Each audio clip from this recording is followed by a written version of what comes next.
കഴിഞ്ഞ ഏതാനും ആഴ്ചകളായി മലയാളം സോഷ്യൽ മീഡിയയിൽ ഒരു വിചിത്ര ട്രെൻഡ് ശ്രദ്ധിച്ചിട്ടുണ്ടോ? ഓരോ ദിവസവും ഓരോ യൂട്യൂബറുടെ പേരാണ് വാർത്തകളിൽ നിറയുന്നത്. ഒരാൾക്കെതിരെ കേസ്, മറ്റൊരാളെ ചോദ്യം ചെയ്യൽ, മറ്റൊരാൾ അറസ്റ്റിലായെന്ന വാർത്ത. Helen of Sparta, Yadu Krishnan, തൊപ്പി തുടങ്ങി നിരവധി പ്രമുഖ കണ്ടന്റ് ക്രിയേറ്റർമാരുടെ പേരുകൾ സോഷ്യൽ മീഡിയയിലും വാർത്തകളിലും തുടർച്ചയായി പ്രത്യക്ഷപ്പെട്ടു.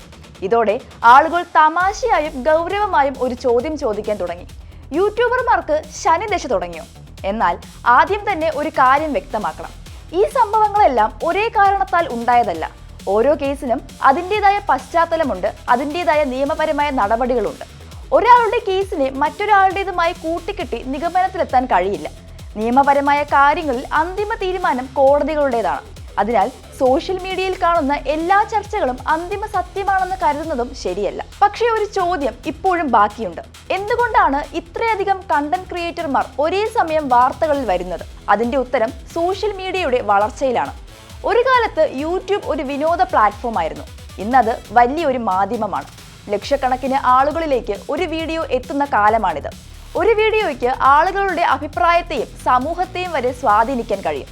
അതുകൊണ്ട് തന്നെ സമൂഹവും നിയമ സംവിധാനവും കണ്ടന്റ് ക്രിയേറ്റർമാരെ മുൻപത്തേക്കാൾ കൂടുതൽ ഗൗരവത്തോടെയാണ് കാണുന്നത്. ഇതിനൊപ്പം മറ്റൊരു മാറ്റവും സംഭവിച്ചു. മുൻപ് സിനിമാ താരങ്ങളോ രാഷ്ട്രീയ നേതാക്കളോ മാത്രമായിരുന്നു വലിയ പൊതുശ്രദ്ധ നേടിയിരുന്നത്. ഇന്ന് ഒരു യൂട്യൂബർക്കും അതേ തോതിൽ ജനപ്രീതി ലഭിക്കാം. എന്നാൽ ജനപ്രീതി കൂടുമ്പോൾ വിമർശനവും പരിശോധനയും കൂടും. അതായത് കൂടുതൽ ആളുകൾ കാണുന്നിടത്ത് കൂടുതൽ ഉത്തരവാദിത്വവും ഉണ്ടാകും. അതാണ് ഇപ്പോൾ നമ്മൾ കാണുന്നത്. ഇന്നത്തെ സോഷ്യൽ മീഡിയയിലെ ഏറ്റവും വലിയ കറൻസി പണമല്ല, അറ്റൻഷനാണ്. കൂടുതൽ വ്യൂസ്, കൂടുതൽ ലൈക്കുകൾ, കൂടുതൽ ഷെയറുകൾ, ഇതിനായുള്ള മത്സരമാണ് എല്ലാ പ്ലാറ്റ്ഫോമിലും നടക്കുന്നത്.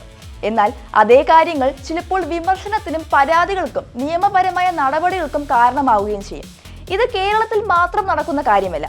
ഇന്ത്യയിലും വിദേശത്തും നിരവധി പ്രമുഖ ഇൻഫ്ലുവൻസർമാരും കണ്ടന്റ് ക്രിയേറ്റർമാരും വിവിധ നിയമപരമായ വിവാദങ്ങളിൽ പെട്ടിട്ടുണ്ട്. കാരണം സോഷ്യൽ മീഡിയ ഇനി ഒരു സ്വകാര്യ ഇടമല്ല, അത് പൊതുമാധ്യമമാണ്. ഇവിടെ പറയുന്ന ഓരോ വാക്കിനും ചെയ്യുന്ന ഓരോ പ്രവൃത്തിക്കും മുൻപത്തേക്കാൾ കൂടുതൽ ഉത്തരവാദിത്തം ആവശ്യമാണ്. എന്തായാലും ഒരു കാര്യം ഉറപ്പാണ്, സോഷ്യൽ മീഡിയയുടെ നിയമങ്ങൾ മാറിക്കൊണ്ടിരിക്കുകയാണ്. മുൻപ് വൈറലാകുക എന്നതായിരുന്നു പ്രധാന ലക്ഷ്യം. ഇന്ന് വൈറലായ ശേഷം അതിൻ്റെ പ്രത്യാഘാതങ്ങൾ നേരിടാനും തയ്യാറാകേണ്ട കാലമാണ്. കാരണം ഒരു വീഡിയോ അപ്ലോഡ് ചെയ്യാൻ കുറച്ച് മിനിറ്റുകൾ മാത്രം മതി. പക്ഷേ അതിൻ്റെ പ്രത്യാഘാതങ്ങൾ മാസങ്ങളോ വർഷങ്ങളോ നീണ്ടു നിൽക്കാൻ സാധ്യതയുണ്ട്. അതിനാൽ ഇത് ഒരാളുടെ മാത്രം കഥയല്ല, മുഴുവൻ കണ്ടന്റ് ക്രിയേറ്റർ കമ്മ്യൂണിറ്റിക്കും ഒരു മുന്നറിയിപ്പാണ്. ഫോളോവേഴ്സ് കൂടുമ്പോൾ ഉത്തരവാദിത്തം കൂടും. സോഷ്യൽ മീഡിയയിൽ സ്വാതന്ത്ര്യമുണ്ട്, പക്ഷേ ആ സ്വാതന്ത്ര്യത്തിനൊപ്പം നിയമവും ഉത്തരവാദിത്തവും എല്ലായ്പ്പോഴും ഉണ്ടാകും.